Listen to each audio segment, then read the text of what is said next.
Welcome to this video tutorial on Cramer's rule to solve a system of equations. First, let's go to our calculator and solve the system of equations using the methods we used in Unit 1 of this class.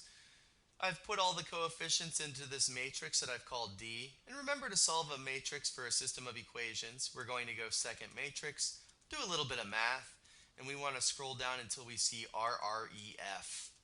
Hit enter. That stands for reduced row echelon form, nothing that you have to remember. But then we go to the matrix, pick its name, which is D, close our parentheses, hit enter, and then we can go math, convert to fraction, and we see what the answer to this would be. X is 30/11ths and Y is 6/11ths. So we'll write that up here just for reference. X is 30/11ths, Y is 6/11ths. So now that we have that, let's talk about Cramer's rule. So for Cramer's rule, what you want to do is find the determinant of the coefficient matrix. So we'll have 5, 2, -3, 1. That's the first thing that we want to do. So going down this way, 5 times 1 is 1, 5 times 1 is 5. Subtracting, be careful because you're subtracting a -6. So the determinant of that matrix is 11. Now, so when we want to solve this, we need to look at a couple other determinants. First, we are going to replace the x coefficients with 12 and 6. And then we're going to leave the rest of the matrix for the determinant alone. When we calculate this, 12 times 1 is 12, and then we're subtracting 6 times a -3 is a -18. 12 plus 18 would be 30. And the other matrix that we're going to look at is what happens when we put those answers in place of the y values.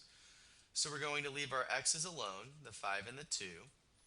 And now this time we're going to put the 12 and the 6 in place of the y.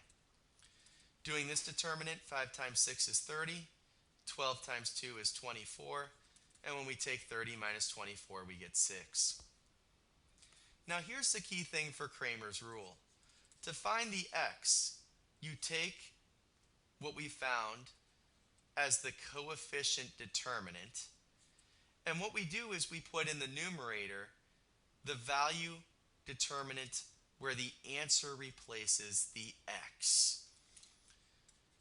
So we go with this quotient. We found that the numerator is 30. We found the denominator is 11. So that would tell us that x is 30/11. And that's what we actually saw up earlier when we solved this before. X was 30/11. Now by Cramer's rule, when we solve for y, you do something similar.